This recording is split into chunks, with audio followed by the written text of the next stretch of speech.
வட இந்தியர்கள், வட இந்தியா இல்ல வெவ்வேறு மாநிலங்கள் அப்படின்னு பார்க்க மாட்டோம். ஸோ நமக்கு நேச்சுரல் ரிசோர்ஸ் ஷேர் பண்ணும்போது இவர்களுக்கு அது பெனிஃபிஷியலா இருக்கணும். அப்போ வந்து அவர்களுக்கு என்ன பெனிஃபிட்டோ அதை நம்ம கொடுக்கணும்னு அவசியம் கிடையாது. ஆனா அந்த நேச்சுரல் ரிசோர்ஸ்லயே அந்த பெனிஃபிட் அடைஞ்சதுக்கு அப்புறம் அந்த பெனிஃபிட்ல இருந்து வர கெயின்ஸை வந்து மற்றவங்களோட ஷேர் பண்ணணும்னா அதை அவங்க ஷேர் பண்ணணும். ஒரு அரசியலில் அதுவும் தலைமை பொறுப்பில் வந்து நான் ஆட்சி அமைப்பேன் அப்படின்னு சொல்லுகின்ற ஒரு அவரை தலைவராக பாவிப்பவர் மக்களை டைரக்டா அணுகிறதுக்கான தேவை இருக்குது. பிரஸ்ஸை வந்து டைரக்டா மீட் பண்றதுக்கான தேவை இருக்கு. அவர் வந்து பிரஸ்ஸை டைரக்டா மீட் பண்ண மாட்டேங்கிறார். கேள்விகளை உள்வாங்குவதற்கு இன்னைக்கு வரைக்கும் அவர் எதுவும் பண்ணல. அவங்க கட்சி ஆரம்பிச்சு ஒரு ஆண்டுகள் அவங்க செலிப்ரேட் பண்ணிட்டாங்க. நான் வந்து எப்பவுமே ஆட்சியில் இருக்கவங்களுக்கு கேள்வி மட்டும் கேட்டு இருக்கணும். திமுகவையும் கேள்வி கேட்டு இருக்காரு, பாஜகவையும் கேள்வி கேட்டு இருக்காரு. நான் கேள்வி கேட்கிற ஒரு நிலைமையில மட்டும் இருப்பேன். நான் வந்து யாரெல்லாம் என் கூட வரதுக்கான வாய்ப்பு இருக்கோ அவர்களை கேள்வி கேட்க மாட்டேன் அப்படின்ற ஒரு பார்வையில் இருக்கு.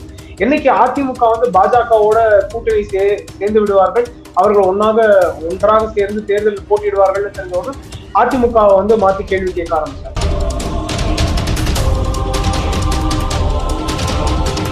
சரியான தலைவர்களை இல்ல சரியான அரசியல் யுக்தி பெற்றவர்களை கேண்டிடேட்டா கொண்டு வந்து நிறுத்தணும். மக்கள் சேவை அப்படின்றத வந்து அவர் பிரிடாமினண்டா காமிக்கணும். எப்பவுமே லேகர்டா இருக்கக்கூடாது. அவரோட பாலிடிக்ஸ் இன்னும் ரியாக்ஷனரியா இருக்கு. ஒரு விஷயம் நடந்துரும், அந்த விஷயம் நடந்ததுக்கு அப்புறமா பலர் வந்து கமெண்ட்ஸ் கொடுத்துருவாங்க. அதுக்கப்புறமா தான் இவர் வந்து கமெண்ட் கொடுப்பார். இவர் வந்து சினிமால ஒரு பெரிய ஸ்டார் அப்படின்றனால அதுக்கு அட்டென்ஷன் அதிகமாக கிடைக்கிறது.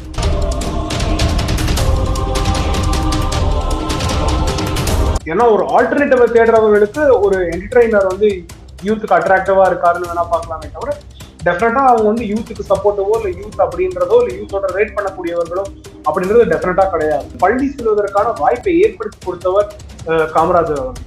அவர்கள்லாம் வளர்ச்சி பெற்று காமராஜர் மீது அந்த விசுவாசம் இருந்து எனக்கு கல்வி செல்வம் அப்படின்னு ஒண்ணு கிடைக்கிறதுக்கான வாய்ப்பை கொடுத்தவர் அந்த காமராஜர்.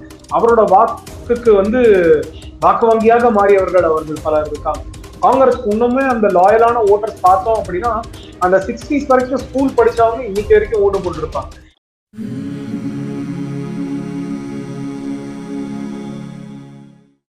அன்பு நேயர்களுக்கு வணக்கம். நம்முடன் இன்று இணைந்திருப்பவர் வழக்கறிஞர். நம்ம வந்து நீதிமன்றத்துல நிறைய வழக்குகள்ல பார்த்திருக்கோம். இவர் தன்னுடைய கருத்தை ஆணித்தரமாக வைக்கக்கூடியதில் வல்லவர்னு சொல்லலாம். அவர் திரு ராமசுவாமி ஐயப்பன் சார் அவர்கள்.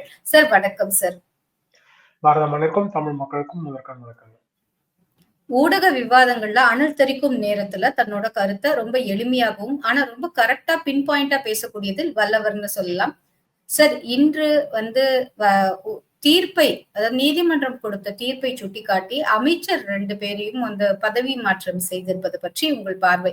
இதுதானே நீதிமன்றம் ஆரம்பத்துல சொன்னது, இதுதானே கவர்னர் முதல்ல சொன்னாரு. முதல்ல மக்களே வந்து அவர்களோட பார்வையில வந்து தவறு செய்தால் ஒரு வேலையில இருந்தே சஸ்பெண்ட் பண்ணிடுவாங்க அப்படின்ற அந்த ஒரு நிலைமை.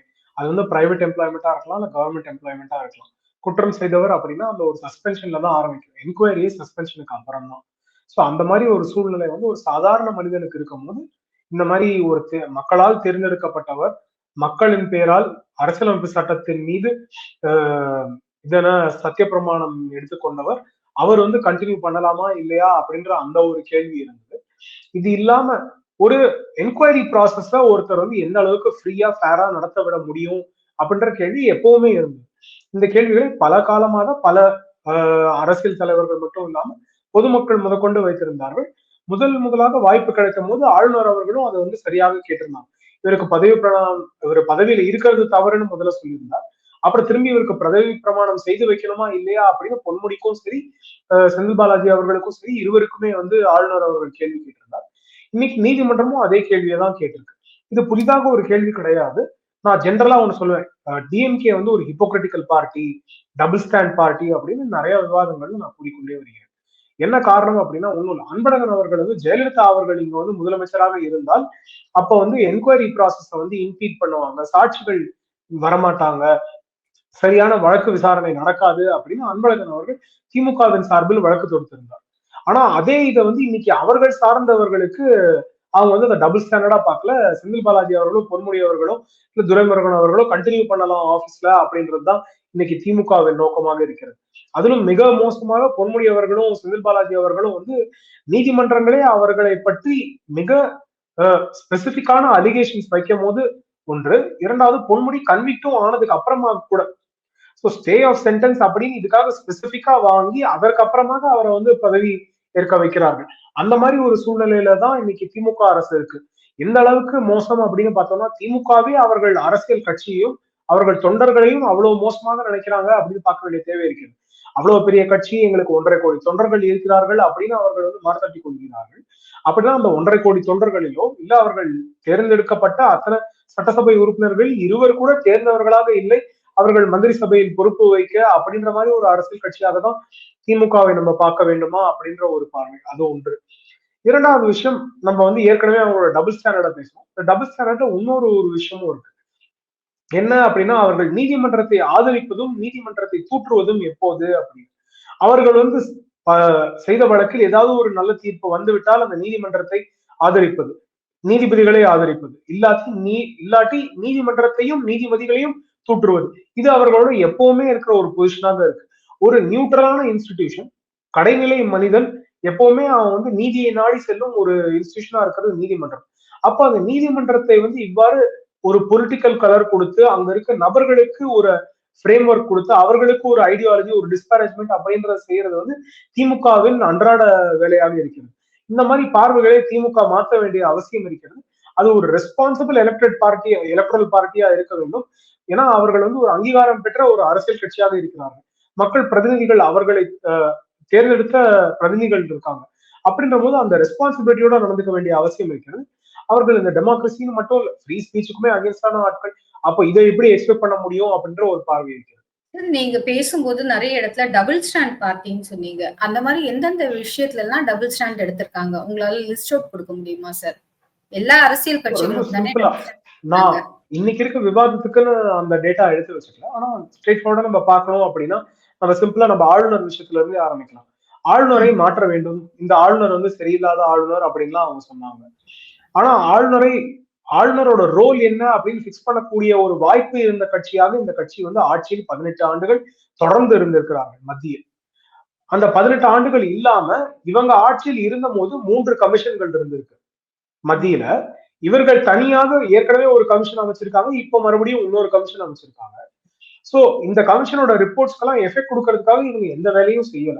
இன்ஃபேக்ட் நம்ம புஞ்சி கமிஷன், சர்க்காரியா கமிஷன், இந்த கமிஷன்லாம் பார்த்தோம்னா சீஃப் மினிஸ்டருக்கு ரோல் இருக்கணும், ஸ்டேட் கவர்மெண்ட்டுக்கு ரோல் இருக்கணும், ஸ்டேட் கேபினெட்டுக்கு ரோல் இருக்கணும், ஆளுநரை வந்து வித்ரா பண்ண முடியணும், ஆளுநரோட பவர்ஸ் வந்து இன்னும் குறைக்கணும் அப்படின்ற ஸ்பெசிபிக், அது மட்டும் இல்லாம ஸ்பெசிபிக் ரெகுலேஷன்ஸ் கொண்டு வரணும் அவங்களோட ஃபங்க்ஷனாலிட்டிக்கு அப்படின்றது எல்லாமே அந்த ரெக்கமெண்டேஷன்ஸ்ல இருந்திருக்கு. ஆனா இவங்க என்னைக்குமே அவங்க பவர்ல இருக்கும்போது அந்த ரெக்கமெண்டேஷன்ஸ் எல்லாம் வாங்கி வச்சுட்டு அவங்க அந்த ரெக்கமெண்டேஷன்ஸ் ஆக்டே பண்ணாம இருந்திருக்காங்க. ஏன்னா அன்னைக்கெல்லாம் அவர்கள் மாநிலத்தில் ஆட்சியில் இல்லை அப்படின்றதுதான் காரணம். என்னைக்கு அவங்க மாநிலத்துல ஆட்சியில இருக்காங்க, மத்தியில ஆட்சியில இல்லையோ அன்னைக்கு ஆளுநருக்கு எதிராக குரல் கொடுப்பார்கள் அப்படின்றதுதான் பிரச்சனை. அது வந்து நம்ம எல்லா ஆளுநர் காலத்திலையும் பார்க்கலாம். ஏற்கனவே இவர்களுக்கு ஆளுநரோட பிரச்சனை இருந்திருக்கு இவர்கள் ஆட்சியில் இருந்த காலத்துல. ஆனா இவங்கள் வந்து எதிர்கட்சியா இருந்தபோது இவங்க எந்த ஆளுநரையும் குறை சொன்னது கிடையாது. சோ அந்த மாதிரி பிரச்சனைகள் தான் திமுக. அது வந்து ஒரு விஷயம். இரண்டாவது விஷயம், நம்ம ஏற்கனவே வந்து ஜெயலலிதா அவர்களோட இதுல அன்பழகன் என்ன செய்தார் அப்படின்றத நம்ம பார்த்தோம். இது ரெண்டாவது. மூன்றாவது, லோக்கல் பாடி பாலிடிக்ஸ். அவங்க எப்பவுமே லோக்கல் பாடிஸ் வந்து இண்டிபெண்டா இருக்கணும், அட்டானமஸா இருக்கணும் அப்படின்னு அவர்கள் ஆட்சி இல்லாதவும் சொல்லுவாங்க. இன்னைக்கு அவங்க ஆட்சியில இருக்காங்க. நம்ம வந்து சென்னை கார்பரேஷன், முக்கியமாக சென்னை, தூத்துக்குடி, மதுரை, திருச்சி, கோயம்புத்தூர், திருப்பூர், அந்த மாதிரி பெரிய கார்பரேஷன்ஸ் எல்லாம் எடுத்துக்கலாம். இல்ல நம்ம பஞ்சாயத்தை கூட எடுத்துக்கலாம். இதோட ரெஸ்பெக்டிவ் ஃபைனான்சிங் வந்து எந்த அளவுக்கு ஃப்ரீயா வச்சிருக்காங்கன்னு பார்க்கணும். நம்ம பட்ஜெட்லயே அவங்க அலோகேஷன்ஸ் எல்லாம் கண்டிஷனலா இருக்கு. அவங்களோட கிராண்ட் வந்து லிபரலா கொடுக்கப்படல. ஆனா இவங்க கேட்கறது மத்தியில இருந்து ஃபண்ட்ஸ் வந்து ஒழுங்கா கொடுக்கல அப்படின்றத கேட்பாங்க. அதே மாதிரி இன்னொன்னு வந்து சமமான பங்களிப்பு அப்படின்றது. இது வந்து 3 இதுல. ஒண்ணு வந்து கம்யூனிட்டி வாரியா, ரெண்டாவது ரீஜன் வாரியா, மூணாவது அவர்கள் கட்சிக்குள்ளேயே. முதல்ல வந்து நம்ம ரீஜன் வாரியா பார்த்துடலாம். ஒண்ணும் இல்ல, நீங்க வந்து தென் தமிழகத்துல இருந்து வந்தீங்கன்னா எத்தனை பேருக்கு வந்து இங்க கவர்னன்ஸ்ல பார்ட்டிசிபேஷன் கொடுத்திருக்காங்க அப்படின்னு பார்க்கணும். திமுக மிக குறைவாக இருக்கும். வட தமிழகத்துல இருந்து கொஞ்சம் அதிகமாக இருக்கும், தென் தமிழகத்துல எப்பவுமே கம்மியாக இருக்கு. அதே மாதிரி நம்ம வந்து டிஸ்ட்ரிக்டும் பார்க்கலாம். இப்ப சிவகங்கை, தூத்துக்குடி, இல்ல சென்னை, இங்கெல்லாம் பாத்தீங்கன்னா அதிகமான நபர்களை வந்து அவர்கள் வந்து ஆட்சி பொறுப்பிலோ இல்ல கட்சி பொறுப்பிலையோ அவர்கள் வச்சிருப்பாங்க. ஆனா இதே வந்து நீங்க ராமநாதபுரம், கன்னியாகுமரி, திருப்பூர், அந்த மாதிரி இடங்கள்லாம் பாத்தீங்கன்னா ஆட்கள் கம்மியாக இருப்பாங்க. சோ அது வந்து இவங்களோட பிரச்சனையாக இருக்கிறது. ஏன்னா இவங்களோட ரீஜனல் பாலிடிக்ஸ் வந்து எங்க ஒர்க் ஆகும், இவங்களோட கம்யூனிட்டி பாலிடிக்ஸ் எங்க ஒர்க் ஆகும், அங்கெல்லாம் இவர்கள் ஆட்களை வந்து எப்பவுமே கட்சி பொறுப்பிலும் வச்சிருப்பாங்க, ஆட்சியிலும் பொறுப்பில் வச்சிருப்பார்கள் அப்படின்ற ஒரு விஷயம். மூன்றாவது விஷயம் வந்து ஃபைனான்சிங். அதுக்கப்புறம் இவங்களோட ஓன் இது என்னன்னா, சாரி, மூணாவது நான் எந்த இது தான் சொல்லியிருந்தேன் அந்த லோக்கல் ட்ராக்ல பாடிஸ் விட்டேன். சொன்னீங்க sir. Sorry, local bodies. So local பாடிஸ்லயே பாத்தீங்கன்னா நம்ம ரீசெண்டா பார்த்திருக்கோம். எப்படி வந்து தாழ்த்தப்பட்ட கம்யூனிட்டி சார்ந்தவர்கள் இல்ல பழங்குடியினர்கள் யாராவது இருந்தா அவங்களால தேசிய கொடியை வந்து ஒரு விழாவில் ஏற்ற முடியுதா இல்லையா, அவர்கள் நாற்காலியில் உட்கார முடியுதா இல்லையா, இல்ல கோயிலுக்கு வர முடியுதா இல்லையா, இல்ல கட்சி பொறுப்புகள்லயே அவர்களுக்கு என்ன மாதிரி வாய்ப்பு கிடைக்கிறது அப்படின்னு பார்க்க வேண்டிய தேவை இருக்கிறது. இவர்கள் கட்சி சார்ந்த மேல்மட்ட அதிகாரிகளே வந்து சேலம் அந்த மாதிரி ஊர்ல எல்லாம் வந்து நம்ம இன்சல்ட் பண்ணி பார்த்திருக்கோம். சிலர் எல்லாம் பார்ட்டிசிபேட் பண்ண விடாம பார்த்திருக்கோம். ஸோ இந்த மாதிரி டிஸ்கிரிமினேஷன் இருக்கும். இது இல்லாம அவங்க வந்து அந்த சோசியல் ஜஸ்டிஸ், சமூக நீதி அப்படின்னு பேசுவாங்க. இங்க வந்து இந்த ஒரு பிரச்சனை. ரெண்டாவது, அவர்களோட கட்சியிலேயே பாத்தீங்க அப்படின்னா கனிமொழி அவர்கள் இருக்காங்க. சேர்ந்தவர்கள் தீகாவின் கொள்கையை பல முறை சரியாக பயன்படுத்தி பேசியவர்கள், பெண்களின் வாய்ப்புகளுக்காக அதிகமாக பேசியவர்கள். அவர்கள் அரசியல் சிந்தனையில் நமக்கு ஒற்றுமை இல்லாம இருக்கலாம், ஆனா அந்த கட்சியில அவர்களுக்கு என்ன பொறுப்பு, அந்த இல்லாட்டி ஆட்சியில் அவர்களுக்கு என்ன பொறுப்பு அப்படின்ற ஒரு கேள்வி இருக்கு. இல்ல அது இல்லாம மற்ற பெண்களுக்கு என்ன பொறுப்பு இருக்கிறது அப்படின்னு பார்க்கணும். அந்த பெண்களும் பாத்தீங்க அப்படின்னா அந்த அரசியல் குடும்பத்தை சார்ந்த பெண்களாக மட்டும்தான் இருக்க முடியுது. அவர்கள் தந்தையாரோ இல்ல கணவரோ இல்ல சகோதரரோ ஏற்கனவே வந்து அரசியலில் இருந்திருக்க வேண்டிய தேவை இருக்கிறது, பொறுப்பில் இருந்திருக்க வேண்டிய தேவை. திமுகல ஒரு முக்கியமான பொறுப்புல இருக்கிறவங்களா இருக்காங்க, அப்படி எடுத்துக்கலாமா? டெஃபினட்டா. சோ தலைவராக இருந்திருக்காங்க, இல்ல மந்திரியாக இருந்திருக்காங்க, அவங்களோட குடும்பத்துல இருக்க பெண்கள் மட்டும் தான் வந்திருக்காங்க. தனித்துவமாக வளர்ந்தவர்கள் அவங்களே வந்து ஸ்டூடெண்ட்ஸ் இதுல ஸ்டூடெண்ட் விங்ல இருந்திருப்பாங்க, இல்ல இளைஞர் அணியில இருந்திருப்பாங்க, இல்ல வெவ்வேறு அணிகளில் இருந்திருப்பாங்க, நல்ல செயல்கள் செய்திருப்பாங்க. இன்ஃபேக்ட் அவங்களோட ஐடி விங், அவங்களோட இன்டெலக்சுவல்ஸ் எல்லாம் பாத்தீங்கன்னா பெண்கள் சில தரமானவர்கள் இருக்காங்க. ஆனா அவர்களுக்கெல்லாம் கட்சியிலே வேற எந்த பொறுப்பும் கொடுத்தது கிடையாது. பேச்சாளர்களே சிலர்லாம் நீங்க பாத்தீங்கன்னா தரமானவர்கள், மருத்துவர்கள்லாம் சிலர்லாம் வந்து பேசுறாங்க, ஆனா அவர்களுக்கு எல்லாம் வேற எந்த வாய்ப்பும் கொடுத்தது கிடையாது.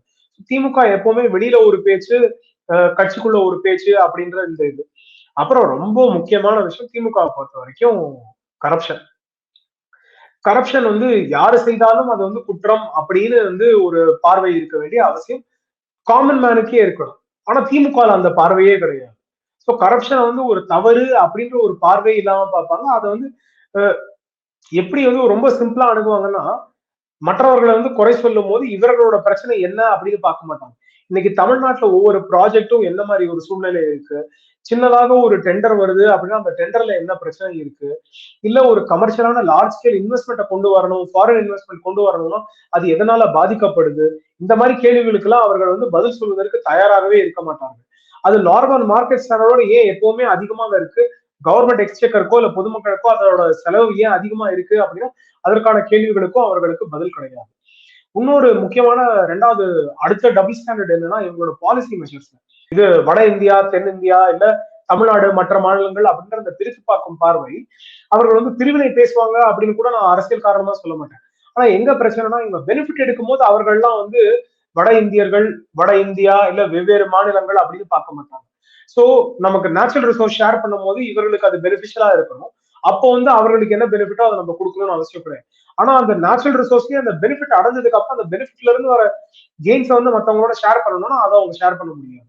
சோ அந்த மாதிரி பிரச்சனைகள் எப்பவுமே திமுகவின் ஆட்சியில் இருக்கிறது அப்படின்னு பார்க்க வேண்டிய தேவை இருக்கிறது. இது இல்லாம இன்னொரு ரொம்ப சிம்பிளான விஷயம் அப்படின்னு நம்ம எடுத்துக்கிட்டோம்னா அத்தியாவசிய தேவைகள். அவர்கள் வந்து அத்தியாவசிய தேவை என்ன அப்படின்னு நினைக்கிறாங்க அப்படின்னு மேனிஃபெஸ்டோல ஒண்ணு காமிப்பாங்க.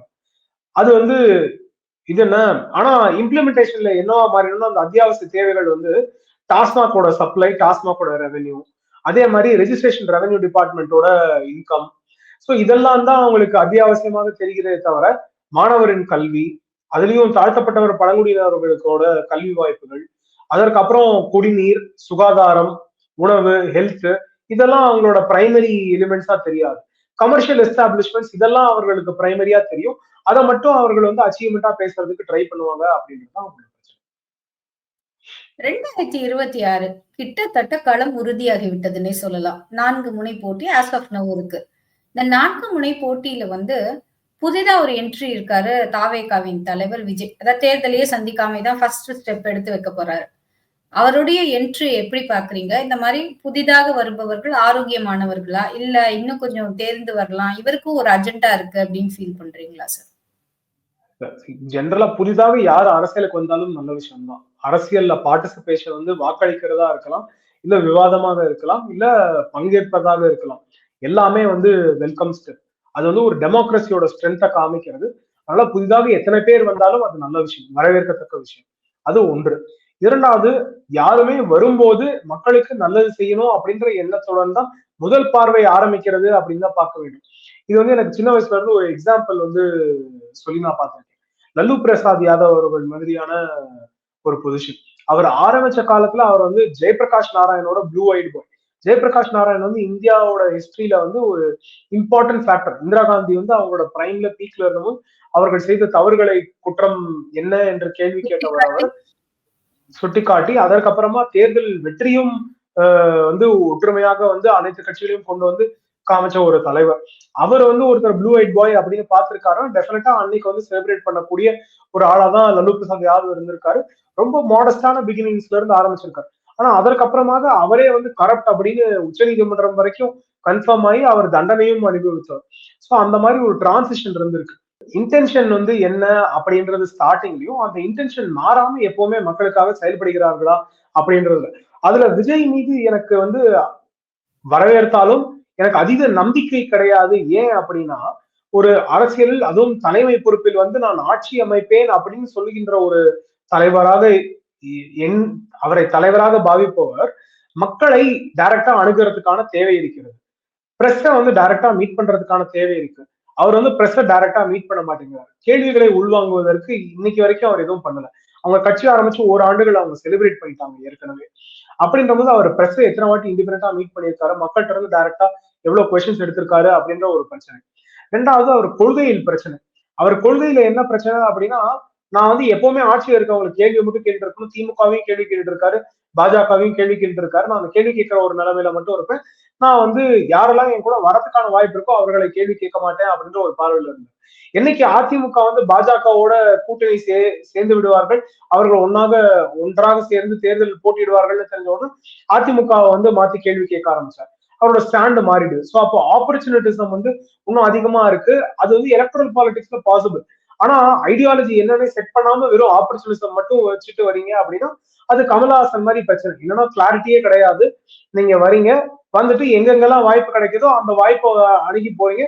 அதற்கப்புறம் மக்களுக்காக எதுவுமே செயல் செய்யாம நீங்க வந்து மறைந்து விடுகிறீர்கள் அப்படின்ற அந்த பிரச்சனை தான் அந்த அரசியல் கட்சியோட இருக்கு ஒரு பிரச்சனையா பாக்குறேன். மூணாவது, ஒரு நான் வந்து இந்த பொலிட்டிக்கல் இம்பேலன்ஸ் சொல்லும்போது கொள்கையை சார்ந்ததும் அவர் வந்து பெரியாரின் கொள்கையில் சிலதை ஏற்பேன் அப்படின்லாம் சொன்னார்.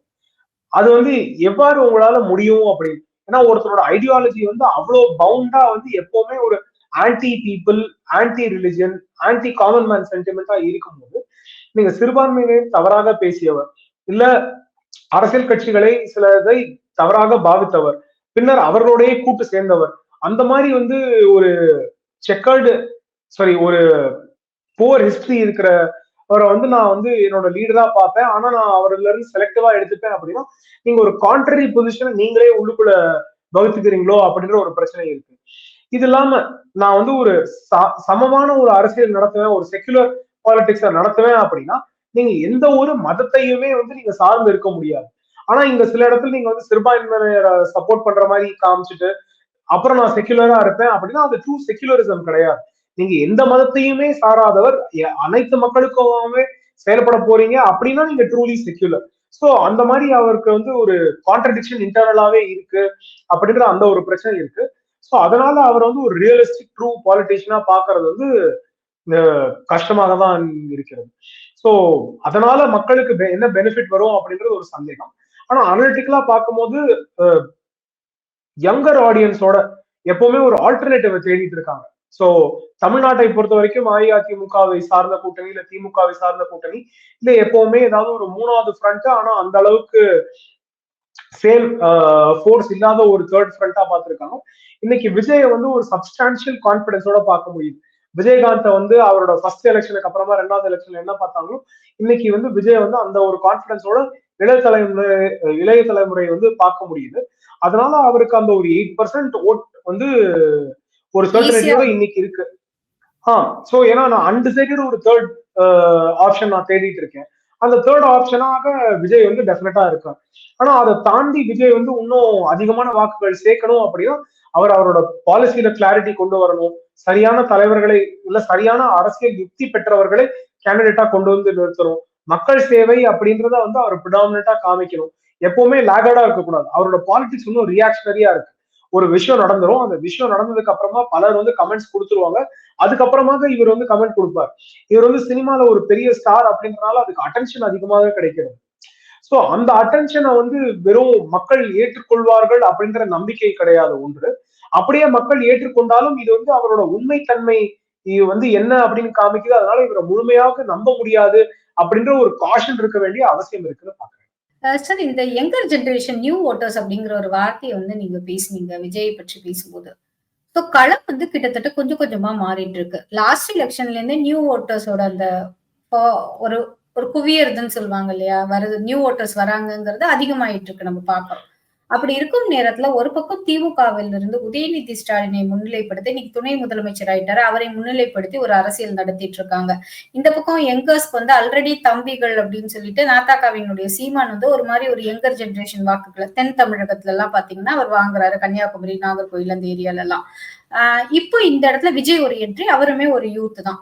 சோ இப்படிப்பட்ட ஒரு இதுல அதிமுக யாரையும் பிரிடாமினண்டா பண்ணாம போது பாஜக அண்ணாமலை தலைவராக முன்னாள் தலைவராக அண்ணாமலை அவர்கள் பணியாற்றிய போது அந்த இடத்துல வந்து ஓரளவு அந்த மிட் யங் அப்படின்னு சொல்லுவாங்க இல்லையா, 20+ இல்லைன்னா 30+ அவங்களுடைய வாக்குகள் அதிகமா மூவ் ஆயிட்டு இருந்தது.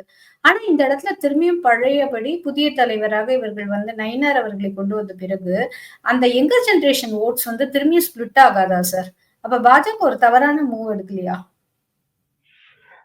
முதல்ல விஜய் அவர்கள் யூத் அப்படின்னு சொல்றது எனக்கு கொஞ்சம் ஃபேக்சுவலா இன்அக்யூரேட்டா தெரியுது. ஏன்னா 50 வயசு யூத் தாண்டிட்டாரு அவர். அட்ராக்ட் பண்றதுக்காக நான் சொல்றேன் சார். யூத் அட்ராக்ட் ஆ, பண்ற ஒரு so, ஐகானா இருக்காரு இல்லையா, அதுக்காக சொல்றேன். அப்படி பார்த்தா உதயநிதி கூட யூத் கிடையாது இல்லையா? 2 பேரும் ஆல்மோஸ்ட் நியரிங் தானே, 50+. true. சோ அதனால அந்த ஏஜ் ஃபேக்டரை வச்சு அப்படி கிடையாது. தாட் ப்ராசஸ்லயும் எனக்கு அவர்கள் அங்க இருக்காங்க அப்படின்ற பார்வை கிடையாது. ஏன்னா இப்ப வந்து நம்ம அந்த ஜென்சின்னு சொல்றோம், இல்ல அந்த மில்லேனியல்ஸ் சொல்றோம். அவர்களோட ஒரு தாட் ப்ராசஸ் கூட சம்பந்தப்பட்டவர்கள் வந்து உதயநிதி ஸ்டாலின் அவர்களோ இல்ல விஜயும் இவரனா கிடையாது. நடிகர் விஜய் அவர்களோ டெஃபினட்டா கிடையாது. சோ அந்த ஒரு பிரச்சனை இருக்கிறது. அதனால அவர்களை வந்து யூத், ஏன்னா ஒரு ஆல்டர்னேட்டிவ தேடுறவர்களுக்கு ஒரு என்டர்டைனர் வந்து யூத்துக்கு அட்ராக்டிவா இருக்காருன்னு வேணா பார்க்கலாமே தவிர டெஃபினட்டா அவங்க வந்து யூத்துக்கு சப்போர்ட்டிவோ இல்ல யூத் அப்படின்றதோ இல்ல யூத்தோட ரேட் பண்ணக்கூடியவர்களோ அப்படின்றது டெஃபினட்டா கிடையாது. இது வந்து முதல் பொசிஷன். இரண்டாவது பொசிஷன் வந்து நீங்க இப்ப அஇஅதிமுக பாஜக மாதிரி கட்சிகளை பாத்தீங்கன்னா தலைவர்கள் வந்து யாராக வேணா இருக்கலாம். சோ நயனார் நாகேந்திரன் அவர்கள் வந்து மிக தேர்ச்சி பெற்ற தலைவர். ஏற்கனவே மினிஸ்ட்ரியில இருந்திருக்காரு தமிழகத்துல. அவர் வந்து கிரவுண்ட் லெவல் பாலிடிக்ஸ், எலக்ட்ரல் பாலிடிக்ஸ்ல தேர்ச்சி பெற்றிருக்கிறார். அதாவது ஒரு எதிர்காலம் இருக்கும் போது அவர் வெற்றி பெற்றிருக்கிறார். சோ அஇஅதிமுக எதிர்த்த காலத்திலும் வெற்றி பெற்றிருக்கிறார். பாஜகவின் கூட்டணியிலிருந்து திமுக வெற்றி பெற்ற போது அப்பவும் வெற்றி பெற்றிருக்கிறார். பாராளுமன்ற தேர்தலையும் மிக க்ளோஸ் காம்படிஷன்ல தான் இருந்தார் அப்படின்னு பார்க்க வேண்டிய தேவை இருக்கிறது. சில எக்ஸ்டர்னல் ஃபேக்டர்ஸ்னால அவர் தோற்று போயிருக்கலாம். ஸோ அதனால அவர் டெஃபினட்டா எலக்ட்ரல் பாலிடிக்ஸ்ல ஒரு ஸ்ட்ராங்கான பொலிட்டிஷியன், அதுல டவுட் கிடையாது. அட்மினிஸ்ட்ரேட்டிவும் பயங்கர ஸ்ட்ராங்கான பர்சன். இன்னைக்கு பாஜகவுக்கு முக்கியமான தேவை என்னன்னா அட்மினிஸ்ட்ரேட்டிவா பார்ட்டியை அவங்க ஸ்ட்ரென்தன் பண்ணணும் ஒன்று. இரண்டாவது அவங்க கூட்டணிக்கு ஒரு ப்ராப்பர் கன்வீனர், ஒரு கன்வீனிங் லீடர் தேவை. அந்த ஒரு பொசிஷன்ல வந்து நயனார் நாகேந்திரன் அவர்கள் டெஃபினட்டாக இருக்கு. இப்ப நம்ம வந்து என்டிஏ வந்து 1999 to 2004 பார்த்தோம் அப்படின்னா அன்னைக்கு அத்வானி அவர்கள், ஜார்ஜ் பெர்னாண்டஸ் அவர்கள் வந்து பிளே பண்ண ரோல் வந்து மிக முக்கியமான ரோல். ரெண்டு பேருமே வந்து என்டிஏயோட கன்வீனராகவும் என்டிஏயோட ஒரு கோராகவும் இருந்திருக்காங்க. அவங்களாலதான் வந்து அந்த அளவுக்கு ஒரு டைவர்சிஃபைடான ஒரு அலையன்ஸ், ஐடியாலஜிக்கலாவும் சரி, social factor, economic factor, regional factor எல்லாத்துலயுமே வந்து ஒரு டிஃப்ரெண்ட் செக்மெண்ட்ல இருந்து வந்த கட்சிகள். அவர்கள் எல்லாருமே ஒன்றாக ஒரு 5 ஆண்டுகள் ஆட்சியை வந்து தேர்ந்த ஆட்சியை கொடுக்க முடிந்தது மக்கள் நம்பிக்கை பெற்ற ஆட்சியாக இருந்தது. சோ அந்த மாதிரி ஒரு ஆட்சியை கொடுக்கணும் அப்படின்னா அந்த மாதிரி ஒரு கோஆர்டினேஷன் தேவை. அந்த கோஆர்டினேஷன் டெஃபினட்டா கொடுக்க முடியும் அப்படின்னா நயனார் நாகேந்திரன் போன்ற ஒரு தலைவரால அதை கொடுக்க முடியும் அப்படின்னு நான் பாக்குறேன். அதனால அவர்கள் வந்து யூத்தை கம்ப்ளீட்டா ரிமூவ் பண்ணிட்டாங்க அப்படின்றது கிடையாது. இளைய தலைமுறை சார்ந்தவர்கள் பலர் இருக்காங்க. இன்னைக்கும் அண்ணாமலை அவர்களுக்கான முக்கியத்துவம் பாஜகவில் இருக்கிறது. அவருக்கு அடுத்த பொறுப்பு, முக்கியமான பொறுப்பு கொடுக்கப்படும். அதற்கான காலம் நெருங்கிக் கொண்டே வருகிறது அப்படின்றதுதான் உண்மை. அதனால அண்ணாமலை அவர்களை வந்து முற்றம் தள்ளிவிட்டார். அதனால அவர்களுக்கு எதுவுமே கிடையாது அப்படின்றது கிடையாது. இல்லாம பாஜகவை தமிழ்நாட்டிலேயே பார்த்தோம்னா எஸ் ஜி சூர்யா போன்றவர்கள், ரமேஷ் சிவா போன்றவர்கள், அந்த மாதிரி பலரும் வந்து யங் லீடர் நிறைய, வினோத் செல்வம், அந்த மாதிரி நிறைய பேர் இருக்காங்க. நான் வந்து சென்னையிலேயே அதிகமா பார்த்துட்டு இருக்கேன். நான் சென்னையை சுத்தி இருக்கிற ஆட்களாக சொல்றேன். ஆனா தமிழகம் முழுக்க பார்த்தோம்னா ஆனந்தன் ஐயாசாமி தென்காசியில, அந்த மாதிரி ஒவ்வொரு ஊர்லயுமே வந்து பல தலைவர்கள் வந்து யங் லீடர்ஸ் இருக்காங்க அப்படின்னு நம்ம பார்க்க வேண்டிய தேவை இருக்கிறது. சோ பாஜக அவர்களுக்கான முக்கியத்துவத்தை கொடுத்திருக்கிறது. அதனால அந்த பிரச்சனையே கிடையாது அப்படின்னு நினைக்கிறேன். இது ஒண்ணு. ரெண்டாவது விஷயம் வந்து நம்ம வந்து இந்த யங் லீடர்ஸை கேட்ச் பண்றதுக்கு அவர்கள் வந்து யங்கா தான் இருக்கணும் அப்படின்றது அவசியம் கிடையாது. இந்த யங்ஸ்டர்ஸ் அப்படின்னு காமராஜருக்கு நிறைய வாக்களித்திருக்கிறாங்க. என்ன காரணம் அப்படின்னு நம்ம பார்க்க வேண்டிய தேவை இருக்கு. அவர்கள் வந்து சிறு வயதில் பள்ளி செல்ல முடியாத ஒரு வாய்ப்பு இருந்த காலகட்டத்தில் பள்ளி செல்வதற்கான வாய்ப்பை ஏற்படுத்தி கொடுத்தவர் காமராஜர் அவர்கள். அவர்கள்லாம் வளர்ச்சி பெற்று காமராஜர் மீது அந்த விசுவாசம் இருந்தது. எனக்கு கல்வி செல்வம் அப்படின்னு ஒண்ணு கிடைக்கிறதுக்கான வாய்ப்பை கொடுத்தவர் அந்த காமராஜர். அவரோட வாக்குக்கு வந்து வாக்கு வங்கியாக மாறியவர்கள் அவர்கள் பலர் இருக்காங்க. காங்கிரஸ்க்கு இன்னுமே அந்த லாயலான ஓட்டர்ஸ் பார்த்தோம் அப்படின்னா அந்த 60s வரைக்கும் ஸ்கூல் படிச்சவங்க இன்னைக்கு வரைக்கும் ஓட்டு போட்டு இருப்பாங்க. இன்னைக்கு அவங்களுக்கு கிட்டத்தட்ட 80 வயசா இருக்கும். அவங்க இன்னும் லாயலா காங்கிரஸோட ஓட்டர்ஸா இருப்பாங்க. அதே மாதிரி நம்ம எம்ஜிஆர் அவர்களோட வாக்கு பெறுறவங்க அப்படின்னு பார்த்தோம்னா அது அஇஅதிமுகவா இருக்கலாம், இல்ல எம்ஜிஆர் பெயரை பயன்படுத்தி வேறு எங்கு வாக்கு கேட்டாலும் இருக்கலாம். அவர்கள் எல்லாருமே பாத்தீங்கன்னா எம்ஜிஆர்னால் பயன்பெற்றவர்களாக இருப்பாங்க. சோ அந்த சோ அதனால இன்னைக்கு வந்து அந்த இளைய தலைமுறைக்கு வந்து என்ன தேவை அப்படின்னு பார்க்க வேண்டிய அவசியம் இருக்கிறது. ஒவ்வொரு அரசியல் கட்சியும் ஒவ்வொரு தலைவர்களும் அவர்களுக்கு என்ன தேவை அப்படின்றது கொண்டு வந்து சேர்க்க முடியும்னு பார்த்தா இளைய தலைமுறையின் வாக்கை டெஃபினட்டா பெற முடியும். அது விஜய்க்கு தான் போயிடுச்சு அப்படின்னு நம்ம ரைட் ஆஃப் பண்ண தேவையில்லை. இன்னைக்கு வந்து இந்த நியூட்ரல் ஜோன் இன்னைக்கு இருக்கும் போது இன்னைக்கு விஜய்க்கு வாய்ப்பு அதிகமாக இருக்கிறது. அதை டிராஸ்டிக்கா வந்து எலெக்ஷன்ல மாற்ற முடியும். உங்களோட பாலிசி பொசிஷன் என்னவா இருக்கு, உங்களோட மேனிஃபெஸ்டோல என்ன இருக்கு, நீங்க மக்கள் கிட்ட என்ன கொண்டு போய் சேர்க்கிறீங்க அப்படின்றத பொறுத்து இருக்கு. சோ இந்த நீட் விஷயம், இல்ல மும்மொழி கொள்கை, பள்ளியில் தேர்வுகள் எவ்வாறு இருக்கும், பள்ளி தரம் எவ்வாறு இருக்கும், இன்ஃப்ராஸ்ட்ரக்சர் என்ன கிடைக்கும் அப்படின்னு பள்ளிக்கூடத்துல இருக்கலாம், இல்ல கல்லூரிகள்ல இருக்கலாம், இல்ல அதை தாண்டி அவர்களுக்கு வேலை வாய்ப்பு எவ்வாறு கிடைக்கும், அவர்களோட வாழ்க்கை தரம் எவ்வாறு முன்னேறும் அப்படின்றத பார்வை வந்து அவர்களுக்கு கிடைச்சா டெஃபினட்டா அந்த இளைய தலைமுறை அவர்களுக்காக வாக்களிக்க போறாங்க அப்படின்ற டெஃபினட்டா பார்க்கலாம். சோ எடப்பாடியாருக்கும் நயினார் நாகேந்திரன் அவர்களுக்கும் இது இல்லாம பாஜக ஏடிஎம்கேயோட அந்த பார்லிமெண்டரி போர்டு அந்த மேனிஃபெஸ்டோ டிராஃப்டிங் கமிட்டிக்கும் பாலிசி அட்வைசர்ஸ்க்கும் இது ஒரு முக்கியமான பிளேவா இருக்கும். இளைய தலைமுறைக்கு வந்து அவர்களுக்காக என்ன செய்ய போகிறார்கள், இது எவ்வாறு அவங்களை பெனிஃபிட் பண்ண போகுது அப்படின்றத அவங்களுக்கு டெஃபினட்டா டைரக்டா கொண்டு போய் சேர்க்க வேண்டிய தேவை இருக்கிறது. சார் ரொம்ப நன்றி சார். இத்துணை நேரமும் அழகாகவும் தெளிவாகவும் கூட்டணி 4 முனை இருந்தாலும் கூட இது எப்ப வேணா எப்படி வேணா மாறுங்க. மேனிஃபெஸ்டோ இருக்கு. 2வது ஆட்சியாளர்களா இருக்கட்டும், இல்லைன்னா கட்சிக்காரர்களா இருக்கட்டும், எல்லாருக்குமே அவங்களோட மேனிஃபெஸ்டோ மிகப்பெரிய ஒரு என்ன மக்கள் கிட்ட என்ன செய்யறாங்கிறத சொல்ல போகுது. குறிப்பா வந்து யூத்தை வந்து எப்படி இவங்க அட்ராக்ட் பண்ண போறாங்க, எந்த மாதிரி வேலை வாய்ப்பை கொடுக்க போறாங்க, அவங்க வாழ்க்கை தரத்தை எப்படி உயர்த்த போறாங்க அப்படிங்கிற மாதிரியான நிறைய டிஃப்ரெண்டான ஒரு கோணங்களை முன் வச்சிருக்கீங்க. தொடர்ந்து இது பற்றி பேசலாம் சார். இனி வரும் காலங்கள்ல நேரம் பகிர்ந்தமைக்கு நன்றி சார். நன்றி, வணக்கம். Thank you sir.